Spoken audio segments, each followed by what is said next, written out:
بسم اللہ الرحمن الرحیم۔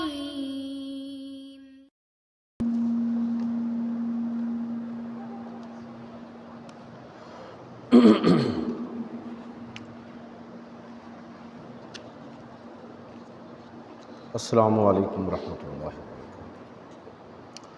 نحمدہ ونصلی ونسلم علی رسولہ الکریم، اما بعد فاعوذ باللہ من الشیطان الرجیم، بسم اللہ الرحمن الرحیم۔ وَإِمَّا يَنزَغَنَّكَ مِنَ الشَّيْطَانِ نَزْغٌ فَاسْتَعِذْ بِاللَّهِ إِنَّهُ هُوَ السَّمِيعُ الْعَلِيمُ۔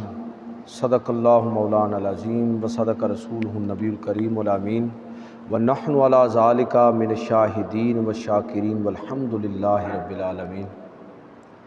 تمام احباب درود پاک پڑھی۔ الصلاۃ والسلام علیک یا رسول اللہ وعلی آلک واصحابک وسلم یا حبیب اللہ۔ الصلاۃ والسلام علیک یا رسول اللہ وعلی آلک واصحابک وسلم یا نبی اللہ۔ واجب الاحترام سامعین و حاضرین، اللہ کے فضل اور توفیق سے پچھلے جمعہ المبارک کو جس موضوع پر چند باتیں آپ کی خدمت میں عرض کی تھیں، آج اسی موضوع کے حوالے سے چند مزید گزارشات آپ کی خدمت میں پیش کروں گا۔ پچھلے جمعہ المبارک کو میں نے عرض کیا تھا کہ کس طرح شیطان لوگوں کو اپنے حصار میں لیتا ہے، شکنجے میں لیتا ہے۔ ایک بندہ پوری طرح شیطان کی گرفت میں ہوتا ہے اور اس کو پتہ بھی نہیں ہوتا۔ اس میں شیطان کا حربہ کیا ہے کہ وہ لوگوں کے دل سے گناہ کا شعور ہی ختم کر دیتا ہے۔ دیکھیے، بندہ تو اس وقت نیکی کی طرف جائے گا، ہدایت کو حاصل کرے گا جب کسی کام کو گناہ سمجھے گا، کہ گناہ کو گناہ سمجھے گا۔ اگر وہ گناہ کو گناہ ہی نہیں سمجھتا تو نیکی کی طرف آنے کا کوئی امکان ہی نہیں ہے۔ تو یہ شیطان کا پہلا جو حربہ ہے وہ تو یہی ہوتا ہے کہ بندے کو اس طرح وہ قائل کر لیتا ہے، ایسے اس کو دلائل فراہم کر دیتا ہے کہ وہ اپنے کیے ہوئے غلط کام کو بھی غلط نہیں سمجھتا۔ انسان جھوٹ بولتا ہے لیکن وہ اس کو دلائل سے ثابت کرتا ہے کہ تمہارا یہ جھوٹ بولنا نظریہ ضرورت کے تحت تھا، تمہارا یہ جھوٹ بولنا تمہارے سچ بولنے سے بہتر تھا، تمہارا یہ جھوٹ بولنا جس مفاد اور مقصد کے تابع ہے وہ مقصد بڑا ہے۔ شیطان لوگوں کو اس طرح بھی اپنے شکنجے میں لیتا ہے کہ بسا اوقات ان کو ایک ایسی جگہ پر کھڑا کر دیتا ہے کہ جو ان کی جگہ ہے ہی نہیں۔ میں نے بہت سارے لوگوں کو دیکھا ہے کہ بجائے اس کے کہ ایک آدمی جس کی زندگی ایک خاص میدان کے اندر گزری ہے، مثال کے طور پر اگر آپ دیکھیں کہ آپ مجھ سے دعائی نہیں لیں گے، آپ دعا اور علاج کسی ڈاکٹر سے کروائیں گے اور اس کے لکھے ہوئے نسخے پر اندھا دھند عمل کریں گے، اس لیے کہ آپ کو پتہ ہے کہ یہ اس فن کا ماہر ہے، اس فیلڈ کو جاننے والا شخص ہے۔ اس کا مطلب یہ ہے کہ مختلف لوگوں کی مختلف اسپیشلائزیشن ہوتی ہے۔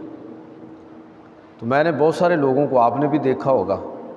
کہ لوگ دین کے بارے میں کھلی ڈلی اپنی طرف سے فتوے دے رہے ہوتے ہیں اور ایسی باتیں کر رہے ہوتے ہیں جس کا دین کے ساتھ کوئی تعلق ہی نہیں ہوتا، اور ان کو اتنی توفیق نہیں ہوتی اور وہ سمجھتے ہیں کہ میں چونکہ بڑا پڑھا لکھا ہوں،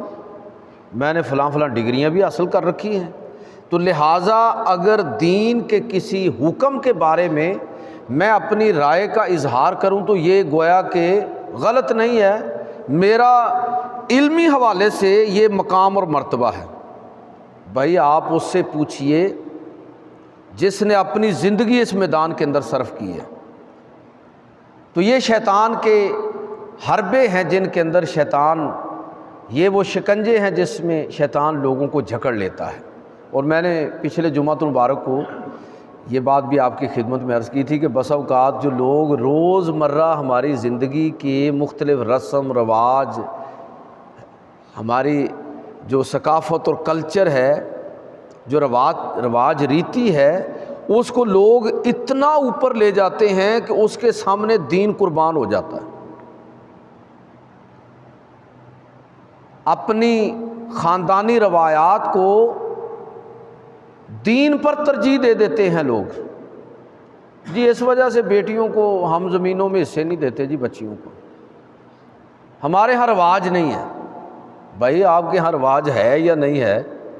کیا اللہ اور اللہ کے رسول کا حکم ہے کہ نہیں ہے؟ تو میرا کہنے کا مطلب یہ ہے میرے بھائیوں کہ شیطان اس طرح لوگوں کو اپنے شکنجے کے اندر لیتا ہے کہ بندے کو پتہ بھی نہیں چلتا، بندہ سمجھتا میں صحیح جا رہا ہوں اور نہیں جانتا کہ وہ بالکل ہی غلط جا رہا ہے۔ انہی شکنجوں میں سے ایک شکنجہ یہ بھی ہے کہ انسان نیکی کرے اور اس نیکی کو محض یعنی اس کے ذہن میں ترغیب ہے کہ میں جی یہ جو میں لوگوں کے سامنے کر رہا ہوں تو یہ ترغیب کے لیے، لیکن اصل میں اس کی خواہشات نفس اس پر اس طرح غالب آ جاتی ہیں کہ نیکی کرتا ہے لیکن نیکی ساری کی ساری دکھاوے کے لیے ہوتی ہے۔ شیطان اس کو اس طرح ابھارتا ہے کہ جناب بینر لگے ہوئے ہیں، اشتہار لگے ہوئے ہیں، تصویریں چھپی ہوئی ہیں، اور آپ میری رائے سے تو آپ احباب واقف ہی ہیں، میں تو اس چیز کا ہی قائل نہیں ہوں کہ یہ جو ہمارے ہاں مذہبی اشتہارات اور فلیکسیں بڑی بڑی لگتی ہیں ان کے اندر بھی سادگی ہونی چاہیے۔ یہ تو ایسے لگ رہا ہوتا ہے کہ جیسے کسی شخصیت کو پروموٹ کیا جا رہا ہے۔ بھائی دین کو پروموٹ کریں گے، اس میں شخصیت کو پروموٹ کریں گے تو وہ شخصیت کی طرف دعوت ہوگی۔ میرا کہنے کا مطلب یہ ہے کہ یہ بھی ایک شکنجہ ہے جس میں شیطان لوگوں کو پھنسا لیتا ہے۔ بظاہر وہ نیکی کے علمبردار بن کر اٹھتے ہیں لیکن اپنی نیکیوں کو اس دکھاوے کی وجہ سے قربان کر دیتے ہیں۔ اللہ تعالیٰ قرآن مجید فرقان حمید کے اندر ارشاد فرماتا ہے فَمَنْ كَانَ يَرْجُو لِقَاءَ رَبِّهِ کہ جو شخص اپنے رب کی ملاقات پر یقین رکھتا ہے فَلْيَعْمَلْ عَمَلًا صَالِحًا تو نیک عمل کرے وَلَا يُشْرِكْ بِعِبَادَةِ رَبِّهِ أَحَدًا اور اپنے رب کی عبادت میں کسی دوسرے کو شریک نہ کرے۔ اچھا ہمارے ہاں عبادت کا مطلب بھی یہ نماز روزہ زکوٰۃ حج، یہ شاید اس کو ہم عبادت سمجھتے ہیں، یہ عبادت ہے، لیکن اس کے لیے میں ایک لفظ بولا کرتا ہوں کہ یہ اصل میں نظام عبادت ہے۔ یہ ایسا نظام عبادت ہے جو ہماری زندگی کو عبادت کے اندر تبدیل کر دیتا ہے کہ ایسی تربیت ہم نماز سے، روزے سے، زکوٰۃ سے، حج سے، ذکر اذکار سے، تہجد سے ایسی ہم تربیت حاصل کرتے ہیں کہ اس کے نتیجے میں ہماری ساری زندگی ہی نماز کے اندر تبدیل ہو جاتی ہے۔ روزہ پھر 12-14 گھنٹے کا نہیں ہوتا، زندگی بھر کا روزہ ہوتا ہے کہ یہ کرنا ہے اور یہ نہیں کرنا۔ روزہ یہی ہوتا ہے نا کہ یہ کھانا ہے اور یہ نہیں کھانا، اس وقت کھانا ہے اور اس وقت نہیں کھانا۔ اس کی نماز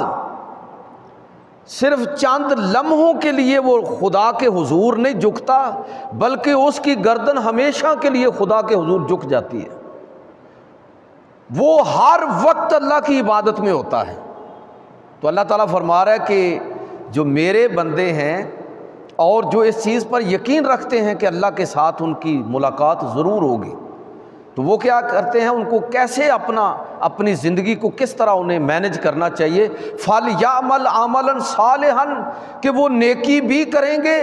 اور وَلَا يُشْرِكْ بِعِبَادَةِ رَبِّهِ أَحَدًا اور اپنے رب کی عبادت یعنی اپنے ہر عمل، جب آپ ہر عمل کو عبادت سمجھ کر رہے ہیں تو وہ اپنی عبادت کے اندر کسی اور کو شریک نہیں کریں گے۔ ان کی ساری عبادت، ان کی زندگی کا ایک ایک لمحہ، ان کا ایک ایک ایکٹ جو ہے صرف اور صرف اپنے رب کی رضا کے لیے، خالص اسی رب کے لیے۔ لیکن شیطان کیا کرتا ہے کہ وہ چاہتا ہے کہ لوگوں کو اس طرح جکڑ لیا جائے کہ بے شک اگر وہ ان کو نیک عمل سے روک نہیں سکا تو کم از کم یہ ہے کہ نیک عمل کرے تو اس کا دکھاوا کرنا شروع کر دیں۔ اسی لیے حضور سید عالم صلی اللہ علیہ وسلم نے شیطان کے اس شکنجے سے بچنے کے لیے ہمیں یہ دعا سکھائی۔ فرمایا کہ بندہ مومن کو یہ دعا کرنی چاہیے، چاہے وہ عربی میں کرے یا اردو میں کرے، کہ اللہم اجعل عملی صالحا، اے اللہ میرا عمل نیک ہو، واجعلہ لک خالصا، اے اللہ میرا عمل صرف تیرے لیے، خالص تیرے لیے ہو، ولا تجعل لأحد فیہ شیئا، اور اے میرے رب میرے اس عمل میں تیرے سوا کوئی دوسرا شریک نہ ہو۔ تو میرے بھائیوں، شیطان بندہ مومن کو پھنساتا ہے، اس کو نیکی سے تو نہیں روک سکا، اب اس نے کوشش یہ کی ہے کہ چلو نیکی سے نہیں بچ سکا تو کم از کم یہ ہے کہ نیکی کا پرچار یہ اس طرح کرے کہ اس کی نیکیاں ساری کی ساری کیا ہیں، ضائع ہو جائیں۔ تو یہ بھی شیطان کا ایک شکنجہ ہے، جال ہے جو وہ بندہ مومن پر پھینکتا ہے۔ ایک اور چیز اسی موضوع کی مناسبت سے وہ ہے کہ دین کے اندر مومن دین کے اندر مداہنت کا شکار نہ ہونے پائے۔ ویسے دیندار ہے، یعنی ایک بندہ دیندار ہے، دین سے محبت رکھنے والا ہے، لیکن اللہ رب العزت کا تقاضا بندہ مومن سے کیا ہے کہ وہ صرف دیندار ہی نہ ہو بلکہ دین کے معاملے میں کسی طرح کی مداہنت، سستی اور کسی طرح کی ایسا طرز عمل کہ جس سے دین کی اہمیت اس کی نظر میں کم ہوتی ہوئی اور تھوڑی ہوتی ہوئی نظر آئے، یہ رویہ بندہ مومن کا نہیں ہونا چاہیے۔ یعنی دین پر اس نے استقامت بھی اختیار کرنی ہے اور دین کے اندر مداہنت سے کام نہیں لینا۔ جہاں دین کے لیے کھڑا ہونا ضروری ہو، لازم ہو، وہاں وہ دین کی حمایت اور نصرت کے لیے کھڑا ہو جائے، وہاں دین کے لیے اپنے وسائل کو صرف کریں، اپنا وقت عطا کریں، اپنی صلاحیتیں اس دین کے تحفظ کے لیے، اپنے تعلقات سب کچھ اس دین کے لیے وقف کریں۔ دین کے معاملے میں سستی اور کاہلی کا مظاہرہ کرنا اور دین کے معاملے میں جس کو نام نہاد رواداری کہہ لیجئے وہ اختیار کرنا، یہ بھی اللہ تعالیٰ کو پسند نہیں ہے۔ اور شیطان کا کیا ہوتا ہے کہ چلو آپ عمل کر رہے ہو ٹھیک ہے، لیکن یہ ہے کہ ذرا ہاتھ ہولا رکھ کے، وہ ہاتھ ہولا کس طرح کا ہے؟ وہ اسی طرح کا ہاتھ ہولا رکھنے کی بندہ مومن کو تلقین کرتا ہے جس طرح جو قریش تھے وہ نبی کریم صلی اللہ علیہ وسلم کے بارے میں جب عاجز آ گئے نا اور انہیں یہ بات سمجھ آ گئی کہ یہ اس دین سے ہٹنے والے نہیں ہیں، تو انہوں نے آخری درجے میں رسول خدا صلی اللہ علیہ وسلم سے یہ درخواست کی، پھر دھمکی دی، پھر یہ ہے کہ قتل کے در پہ ہوئے، ہر طرح کا حربہ اپنایا کہ چلو ٹھیک ہے آپ اپنے خدا کی طرف لوگوں کو بلاتے رہیں لیکن ہمارے خداؤں کو آپ غلط نہ کہیے۔ یہ کیا ہے؟ آپ جو چاہیں عمل کرتے رہیں، جو چاہے لوگوں کو بلاتے رہیں، لیکن یہ ہے کہ ہمارے بتوں کو آپ برا نہ کہیے۔ قرآن مجید فرقان حمید کے اندر اللہ رب العزت ارشاد فرماتا ہے کہ یہ جو قریش اور نبی صلی اللہ علیہ وسلم کے جو مخاطبین تھے، سورہ قلم کے اندر آیت نمبر 9 ہے، اللہ تعالیٰ نے ان کا وہ رویہ اور وہ جو درخواست اور وہ جو خواہش تھی اس کا تذکرہ فرمایا کہ وَدُّوا لَوْ تُدْهِنُوا فَيُدْهِنُونَ، یہ چاہتے ہیں کہ آپ نرمی اختیار کریں، یعنی باطل پر تنقید میں نرمی اختیار کریں تاکہ یہ بھی نرم ہو جائیں اس کے مقابلے میں۔ تو شیطان کا یہ بھی ایک حربہ ہے کہ وہ ایک نام نہاد رواداری کے نام پر یہ چاہتا ہے کہ بس ٹھیک ہے لوگ اپنے دین پر عمل کر رہے ہیں تو آپ اپنے آپ کو صحیح کہیں۔ دیکھیں میں فرق یہاں آپ کی خدمت میں عرض کرنا چاہوں گا، اسلام رواداری کا قائل ہے، اس چیز کی تلقین کرتا ہے کہ آپ دوسرے کے خداؤں کو اور ان کے دین کو برا اس طرح نہ کہیں اور گالی گلوچ نہ کریں، نفرت کا اظہار اس طرح نہ کریں کہ جس کے نتیجے میں ایک انتشار برپا ہو جائے، لیکن یہ ہے کہ جو حق ہے اس کو حق ہی کہنا ہے اور جو غلط ہے اس کو غلط ہی سمجھنا ہے۔ یہ نہیں ہوگا کہ چلو جی یہ بھی ہو گیا اور یہ بھی ہو گیا۔ تو یہ دین کے اندر جو مداہنت ہے اس کی کوئی گنجائش دین کے اندر نہیں ہے۔ پیغمبر صلی اللہ علیہ وسلم آپ کے بارے میں قریش مکہ یہی خواہش رکھتے تھے، لیکن اللہ تعالیٰ قرآن مجید فرقان حمید کے اندر نبی صلی اللہ علیہ وسلم کی وساطت سے اہل ایمان کو اللہ تعالیٰ نے جو اعزاز بخشا اس کے بارے میں اللہ تعالیٰ فرماتا ہے وَلَٰكِنَّ اللَّهَ حَبَّبَ إِلَيْكُمُ الْإِيمَانَ، لیکن اللہ نے تمہارے لیے ایمان کو اس طرح محبوب بنا دیا، وَزَيَّنَهُ فِي قُلُوبِكُمْ، اور ایمان کو تمہارے دلوں میں اس طرح پیوست کر دیا، مزین کر دیا، وَكَارِهَ عَلَيْكُمُ الْكُفْرَ وَالْفُسُوقَ وَالْعِصْيَانَ، اور کفر اور عصیان اور فسق ان سب چیزوں کو تمہارے لیے مکروہ ٹھہرا دیا، ناپسندیدہ ٹھہرا دیا۔ اولئک هم الراشدون، یہی لوگ ہیں جو ہدایت یافتہ ہیں، یعنی حق اور باطل کو ملانے والے نہیں کہ چلو جی یہ بھی ٹھیک ہے اور یہ بھی ٹھیک ہے۔ یہ حق اور باطل، حق کو حق سمجھنا اور اس میں معمولی سا بھی شک و شبہ نہ ہو کہ یہی حق ہے۔ دین اسلام کے بارے میں یہ یقین رکھے کہ اس کی ایک ایک بات بالکل حق ہے۔ اس لیے علماء یہ کہتے ہیں کہ خدا نخواستہ عمل میں اگر کوئی کوتاہی ہو گئی نا، ایک آدمی نے نماز نہیں پڑھی تو آپ اس کو زیادہ سے زیادہ گناہ گار کہہ لیں گے، لیکن ایک آدمی نماز کا انکار کرے گا تو دائرہ اسلام سے خارج ہو جائے گا۔ عمل میں کوتاہی یہ اور معاملہ ہے، عقیدہ، ایمان اور یقین جو ہونا چاہیے اگر اس پر اس نے کمپرومائز کر لیا تو یہ اصل میں مداہنت ہے،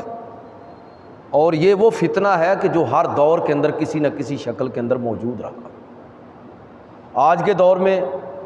بھی یہ فتنہ موجود ہے کہ دین کے اندر مداہنت کا جال شیطان نے پکڑا ہوا ہے،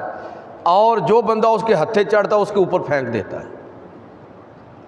اس کو اپنے دین کے بارے میں بھی مشکوک کر دیتا ہے اور وہ رواداری کے نام پر ساری چیزوں کو آپس میں ملا دیتا ہے۔ آپ نے یہ شاید جو میڈیا ہے اس پر یہ خبر کسی نہ کسی صورت میں پڑھی ہوگی اور سنی ہوگی کہ سعودی شہزادہ محمد بن سلمان، اس نے وہی حرکت کی ہے جو کسی دور میں آپ بر صغیر میں دیکھتے ہیں نا کہ جلال الدین محمد اکبر شہنشاہ، مغل شہنشاہ، اس نے کیا حرکت کی تھی؟ اس نے کہا کہ سارے دین ہی ٹھیک ہیں، ایک نیا دین کھڑا کر دیا دین الہی کے نام پر، اور یہ کہا جی اس میں تمام ادیان کی اچھی اچھی باتیں اس میں جمع کر لو۔ بعد میں یہ تحریک جاری رہی اور آج بھی کسی نہ کسی شکل میں وہ تصورات موجود ہیں۔ برہمو سماج کی جو پوری تاریخ ہے، جن دوستوں کی ذرا نظر ہے اس موضوع پر وہ بھی اس چیز کو جانتے ہیں کہ یہ تصور بھی اصل میں صلح کل کا تصور تھا، تمام ادیان کو اور ان کی اچھی اچھی باتوں کو جمع کر لینا۔ میں عرض کر رہا ہوں کہ یہ شیطان کا حربہ ہے، یہ شیطان کا وہ جال ہے کہ وہ وقتاً فوقتاً پھینکتا رہتا ہے۔ کبھی اس کا سہولت کار جلال الدین محمد اکبر تھا، مغل شہنشاہ، اور کسی دوسرے دور میں بعض صلح جو قسم کے اسکالر اور دانشور۔ رواداری اسلام کا ترہ امتیاز ہے، لیکن اس کے ساتھ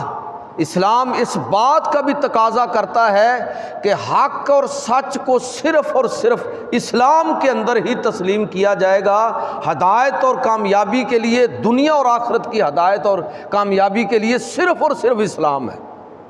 باقی کوئی چیز نہیں۔ ان الدین عند اللہ الاسلام، اللہ تعالیٰ فرماتا ہے کہ بطور وے آف لائف، آپ ایک ضابطہ حیات کے طور پر، یہ نہیں ہے کہ کچھ چیزیں کیپٹلزم سے آپ نے لے لی ہے، کچھ سوشلزم سے لے لی ہے، کوئی اسلام سے داخل کر کے آپ نے ملا جلا کے ایک نیا نظام کھڑا کر دیا ہے، تباہی اور بربادی ہوگی۔ اسلام اپنے اندر کوئی دوسری چیز، ایسا نقص اسلام میں موجود ہی نہیں ہے کہ کوئی دوسری چیز اس میں داخل کرنے کی ضرورت ہو۔ لیکن آج کے جدید فلسفے اور علم جدید کے عنوان کے ساتھ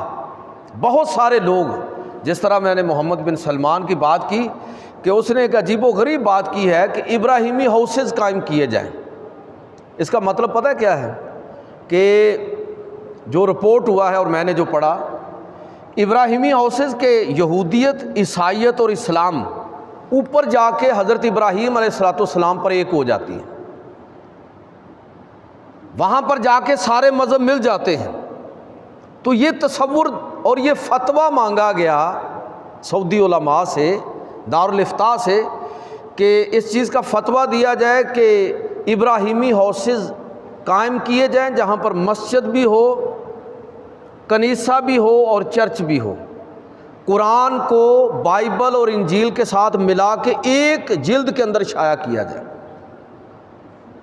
بہرحال یہ بات غنیمت ہے کہ سعودی علماء نے اس کو رد کر دیا، اور یہ فتویٰ نمبر 19,420 فتویٰ نمبر ہے، جس کے مطابق سعودی علماء نے اس کو کفر قرار دیا اور اس کو ناجائز قرار دیا اور اس کو تسلیم کرنے سے انکار کیا ہے۔ میں جو بات آپ سے کہنا چاہتا ہوں وہ صرف یہ ہے کہ یہ بھی شیطان کا ایک جال ہے۔ بسا اوقات کسی وجہ سے بندے کے اندر یہ چیز آ جاتی ہے تو اس کا یہ کانسیپٹ کلیئر ہونا چاہیے۔ دیکھیے حضرت عمر رضی اللہ تعالیٰ عنہ کے بارے میں ان کی جو دینی غیرت اور ہمیت تھی وہ ضرب المثل ہے۔ نبی کریم صلی اللہ علیہ وسلم حضرت عمر رضی اللہ تعالیٰ عنہ کے بارے میں فرمایا کرتے تھے کہ وَأَشَدُّهُمْ فِي أَمْرِ اللَّهِ عمر، کہ میرے صحابہ میں سے دین کے معاملے میں سب سے زیادہ جو غیرت والے ہیں وہ عمر ہیں، کہ تھوڑی سی خلاف ورزی دیکھتے تھے کوڑا پکڑ لیتے تھے، تلوار کھینچ لیتے تھے۔ تو دین کی ہمیت اور دین کی غیرت،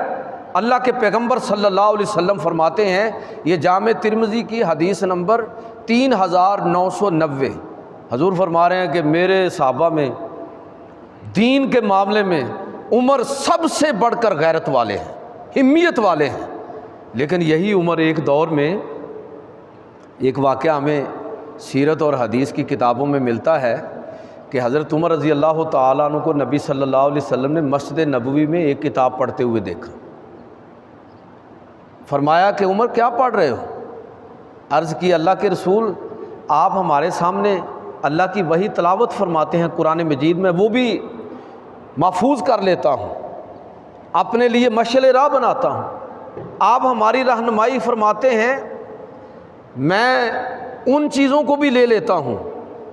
تو میں یہود کے ہاں گیا ہوا تھا تو ان سے یہ کتاب دانیال لے کے آیا ہوں تاکہ اللہ کے پیغمبروں کی جو دیگر تعلیمات ہیں ان کو بھی میں اپنے لیے مشعل راہ بنا لوں۔ اللہ کے پیغمبر صلی اللہ علیہ وسلم غضبناک ہو گئے، چہرہ سرخ ہو گیا، اور آپ صلی اللہ علیہ وسلم نے صحابہ کو آواز دی کہ لوگوں کو جمع کیا جائے، الصلاۃ جامعہ۔ یہ اس دور میں اعلان کا طریقہ یہ ہوتا تھا کہ لوگوں نماز کے لیے جمع ہو جاؤ، اور جو لوگ اعلان کرنے کے لیے مدینہ کی گلیوں میں نکلے انہوں نے ساتھ ساتھ لوگوں کو یہ بھی آوازہ دیا کہ لوگوں ہتھیار لگا کے آنا، اس لیے کہ تمہارے پیغمبر اس وقت شدید غصے کے اندر ہیں، ہو سکتا ہے کہ وہ کسی کے خلاف اعلان جنگ کرنے والے ہوں۔ یعنی اتنے اللہ کے نبی صلی اللہ علیہ وسلم غصے کے اندر تھے۔ اور پھر جب لوگ جمع ہو گئے تو نبی کریم صلی اللہ علیہ وسلم نے خطبہ ارشاد فرمایا، اور اس خطبے میں آپ نے واضح طور پر لوگوں کو یہ تلقین کی، یاد رکھیے کہ کتاب دانیال ہو، بائبل ساری کی ساری، اولڈ ٹیسٹامنٹ اور نیو ٹیسٹامنٹ، جتنی پیغمبروں کے وہاں صحائف اور کتابیں ہیں میں بھی پڑھتا ہوں، معلومات کے لیے پڑھنا جائز اور درست ہے، اور ایک کمپیریٹیو سٹڈی اگر آپ نے کرنی ہے دین کی تو یہ درست ہے۔ لیکن یاد رکھیے کہ ہدایت کے لیے صرف اور صرف قرآن و سنت کو پڑھا جائے گا،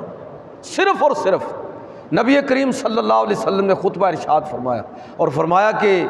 لوگوں کو کیا ہو گیا ہے، اور پھر آپ نے حضرت عمر کا وہ عمل لوگوں کے سامنے بیان فرمایا اور فرمایا کہ خبردار، اللہ تعالیٰ نے ساری کی ساری ہدایت میرے ذریعے اپنی کتاب قرآن مجید کے اندر جمع کر دی ہے، اب یہ دین تمہارے لیے محض دین اسلام، ہدایت کے لیے صرف یہی دین تمہارے لیے کافی ہے۔ میرے بھائیوں،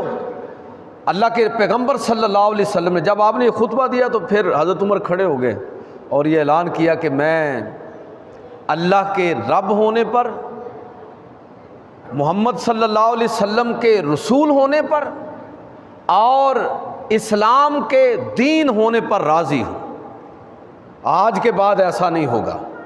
میرا کہنے کا مطلب یہ ہے کہ ہم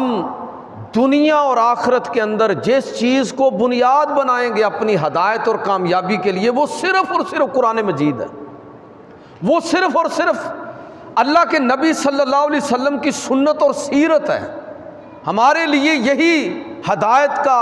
مرکز ہے، یہی ہدایت کا مصدر ہے، یہی ہدایت کا قرآن و سنت جو ہے وہ سرچشمہ ہے۔ لیکن آج کے دور میں جس طرح میں نے آپ کی خدمت میں عرض کیا کہ محمد بن سلمان نے ابراہیمی ہاؤسز بنانے کی جو فتویٰ طلب کیا اس کو رد کر دیا گیا، لیکن یہ اپروچ، یہ سوچ ہر دور میں کسی نہ کسی شکل میں موجود رہی ہے، اور آج بھی آپ کو ایسے لوگ نظر آئیں گے جو اسی طرح کی عجیب و غریب باتیں کرتے ہوئے آپ کو نظر آئیں گے۔ بھائی باقی ادیان کے لیے پوری سپیس ہے اسلام کے معاشرے میں، اسلامی مسلم معاشرے کے اندر، ان کو اپنے دین پر، اپنی روایات پر عمل کرنے کی، اپنی ثقافت اور کلچر کا تحفظ کرنے کی پوری اجازت ہے، لیکن بات ہو رہی ہے کہ مسلمانوں کا رویہ ان کے ساتھ رواداری کا ہونا چاہیے، لیکن اس کے ساتھ ساتھ اس چیز پر بھی پختہ ایمان اور یقین ہونا چاہیے کہ ہدایت صرف اور صرف،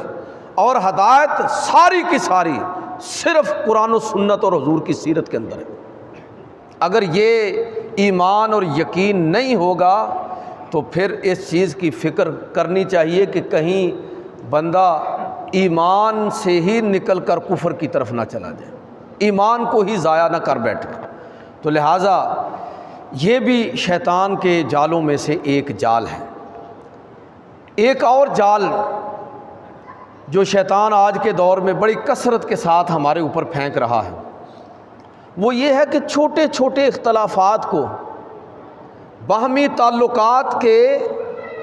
لیے ظاہر قاتل بنا دینا، لوگوں کے اندر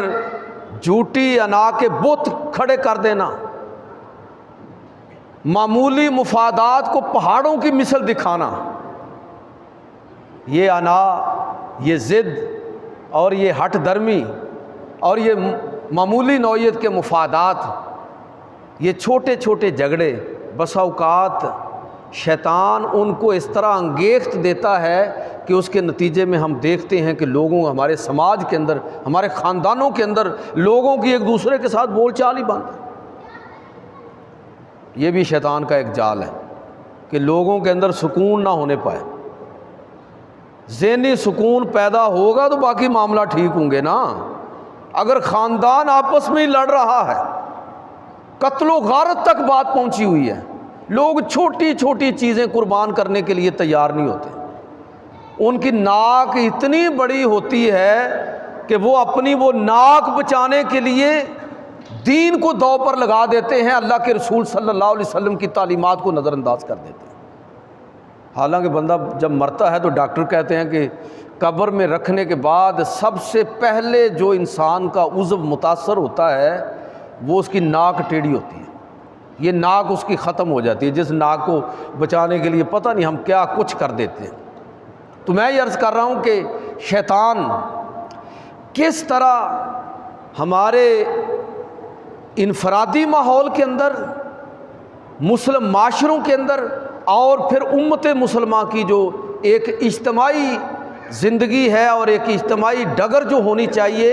اس پر کس طرح اثر انداز ہوتا ہے، اس کا تماشا آج کے دور میں آپ بڑا واضح طور پر دیکھ سکتے ہیں۔ پہلے تو دیکھیں کہ ہمارے ہاں اکثر میں آپ مجھ سے یہ بات سنتے رہتے ہیں، بھئی اللہ تعالیٰ نے رشتہ داروں کے نام لے لے کر ان کے حقوق بیان کیے، اس لیے کہ ہمارے اختلافات جو ہونے والے ہیں وہ رشتہ داروں سے ہونے والے ہیں۔ کہیں رشتہ لینے اور دینے میں اختلاف ہوگا، کہیں وراثت اور کہیں ترکے میں اختلاف ہوگا، کہیں حقوق کی باہمی تقسیم میں اختلاف ہوگا، تو وہاں پر رشتہ داروں کے حوالے سے اللہ تعالیٰ نے بار بار خبردار کیا ہے۔ اس لیے رشتے اللہ تعالیٰ نے بنائے ہیں، میرے اور آپ کے پاس کوئی اختیار نہیں تھا کہ ہم اپنی مرضی سے اپنے والدین کا، اپنے بہن بھائیوں کا، اپنے رشتہ داروں کا تعین ہم اپنی مرضی سے کرتے، ہمارے پاس کوئی اختیار نہیں تھا۔ یہ اللہ کی طرف سے بنائے ہوئے رشتے ہیں، اور اللہ نے ہی یہ حکم دیا ہے کہ میرے یہ بنائے ہوئے رشتے جس شخص نے اس صلہ رحمی کو قطع کیا، حضور نے فرمایا کہ ایسا شخص جو قطع رحمی کا مرتکب ہوتا ہے، رشتے کاٹ پھینکتا ہے، لا يدخل الجنہ، وہ جنت کے اندر داخل نہیں ہوگا، وہ جنت کے اندر داخل نہیں ہوگا۔ تو میرے بھائیوں، ذرا دیکھیں ہم اپنے ارد گرد کہ شیطان نے کس طرح ہمیں جکڑا ہوا ہے۔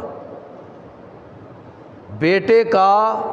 ماں اور باپ سے اختلاف ہے، بھائی کا اپنے بھائی اور بہنوں کے ساتھ اختلاف ہے،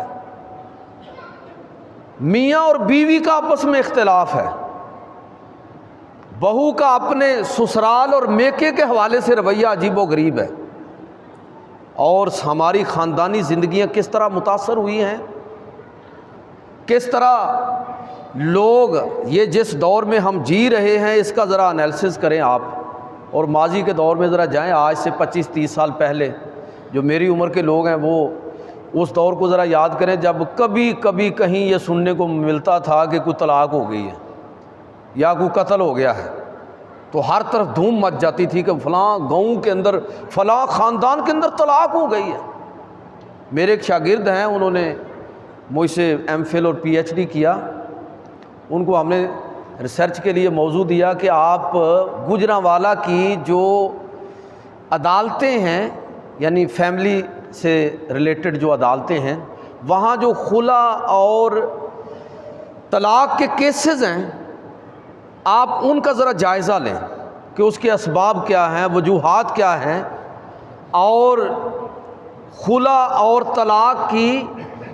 جو ریشو اس وقت چل رہی ہے وہ کیا ہے۔ وہ بڑے خوفناک قسم کے حقائق ہمارے سامنے، وہ چونکہ خود بھی وکیل تھے اور ان کی ان تمام سورسز تک رسائی تھی، آپ یہ سن کے حیران ہوں گے۔ اگر مجھے صحیح یاد ہے تو جو انہوں نے بتایا، صرف گوجرانوالا ڈویژن، گوجرانوالا نہیں، یہ ڈسٹرکٹ کی بات کر رہا ہوں، کہ صرف گوجرانوالا جو ڈسٹرکٹ ہے اس کے 3-3.5 ہزار خلا اور طلاق کے کیس جو ہیں اس وقت عدالتوں کے اندر داخل ہیں، آپ اندازہ کریں۔ اور ہماری عدالتیں اس طرح کی ہیں، تلی ہوئی ہیں کہ ٹھیک ہے طلاقیں اور خلے دلواؤ اور لوگوں کو فارغ کرو۔ میں کہنا یہ چاہتا ہوں کہ یہ گھروں کے اندر جو شیطان کے شکنجے کے اندر ہم لوگ پھنسے ہوئے ہیں، تو میرے بھائیوں اس سے کیسے نکلیں گے؟ ایک ہی اس کی صورت ہے کہ اس تعلیم کو جو آپ خاندان جوڑنے کے حوالے سے شیطان کا شکنجہ توڑنا ہے، تو پھر میاں اور بیوی کے حقوق کو قرآن و سنت سے سمجھنا ہوگا، رشتہ داروں کے حقوق کو قرآن و سنت سے سمجھنا ہوگا۔ سورہ النساء، سورۃ البقرہ اور سورۃ الاحزاب، سورہ نور، اس نوعیت کی صورتوں کا مطالعہ کریں، اور دیگر صورتیں جہاں جہاں ان تمام حقوق کا تذکرہ ہے تو وہاں سے ہم اس کو تلاش کریں گے۔ انشاءاللہ یہ آنے والے وقت میں انشاءاللہ ہم اس کو باقاعدہ موضوع بھی بنانے جائیں گے۔ میں کہنا یہ چاہتا ہوں کہ یہ شیطان کس طرح لوگوں کو اپنے شکنجے میں لے کر گھر تباہ ہو رہے ہیں، سہولت کار ہم لوگ بن رہے ہیں، ہم لوگ خود تیار ہیں شیطان کے شکنجے میں آنے کے لیے اور پھنسنے کے لیے۔ تو میں یہ عرض کرنا چاہتا ہوں کہ اسی اختلاف کو، یہ جو رنجشیں ہمارے ہاں خاندانی سطح پر ہیں، ان کو آپ اوپر کی سطح پر لے جائیں تو ہمیں سمجھ آ جائے گی کہ کس طرح ہم نجی سطح پر بھی شیطان کے شکنجے میں ہیں، اور بحیثیت امت بھی ہم کس طرح شیطان کے جال کے اندر پھنسے ہوئے ہیں۔ اگر آپ انٹرنیشنل اسٹیبلشمنٹ کی بات کریں تو آپ دیکھ لیجئے کس طرح امریکہ جو ہے وہ باقاعدہ سلفی اہل سنت اور سلفیوں کی مدد کر رہا ہے، اور کس طرح رشیا اور دیگر ممالک جو ہے وہ اہل تشیع کی فیور کر رہے ہیں، اور شیعہ سنی اسلام کے نام پر کس طرح ایک دوسرے کو ذبح کر رہے ہیں۔ اور اب عالمی جو انٹرنیشنل اسٹیبلشمنٹ ہے، کس طرح وہ اب غزہ کے اندر، فلسطین کے اندر، لبنان کے اندر کس طرح مسلمانوں کو ذبح کر رہی ہے، اور پورا عالم اسلام اس طرح بکھر گیا ہے کہ وہ جو امہ کا تصور تھا، اللہ تعالی ہمیں معاف فرمائے کہ وہ کدھر گیا۔ وہ جو اقبال نے کہا تھا کہ ایک ہو مسلم حرم کی پاسبانی کے لیے، نیل کے ساحل سے تاب خاک کاشگر، کدھر گئی وہ نیل اور کدھر گئی وہ خاک کاشگر، کہاں گئے وہ مسلمان؟ روزانہ سینکڑوں مسلمان شہید ہو رہے ہیں، اور 50,000 کے لگ بھگ مسلمان اب تک غزہ، فلسطین، شام، لبنان کے اندر شہید ہو چکے ہیں، اور مسلمان اس طرح شیطان کے جال کے اندر پھنسے ہوئے ہیں کہ آواز بلند کرنا بھی ان لوگوں کے لیے، یہ بھی ان لوگوں کو ممکن نظر نہیں آتا، اور ان لوگوں کو شرم نہیں ہے کہ وہ مسلمانوں کی نمائندگی کر رہے ہیں۔ 57 اسلامی ممالک، پورا عالم عرب اور پورا عالم اسلام بالکل بے حس ہو چکا ہے۔ تو یہ کیوں ایسا ہے؟ اس وجہ سے ہے کہ جب ہم اس دین کو اور اس کی تعلیمات کو نظر انداز کریں گے، یہ جو ہمارا انتشار ہے، اکثر آپ مجھ سے سنتے ہیں، ہمیں حکم یہ ہے کہ آپ باقی دنیا کو ساتھ لے کر چلیں، اور ہمارا حال یہ ہے کہ مسلمان آپس میں ساتھ چلنے کی صلاحیت کھو بیٹھے۔ یہی وجہ ہے نا کہ ہر مسلک کی مسجدیں الگ ہیں، امام بارگاہیں الگ ہیں، ایک دوسرے کو ہم کافر سمجھتے ہیں۔ جن لوگوں کا اپنا حال یہ ہو، جن کا آپس کا اتفاق، اتحاد اس طرح ختم ہو کے انتشار کے اندر تبدیل ہو چکا ہو، اللہ تعالی بس پھر کوئی فضل اور کرم فرمائے، ایسی قومیں اور ایسی پھر وہ امت باقی نہیں رہتی، تباہ و بربادی مقدر بن جاتی ہے۔ تو یہ دعا کرتا ہوں کہ اللہ تعالیٰ شیطان نے جس طرح ہمیں اپنے جال کے اندر پھنسایا ہے،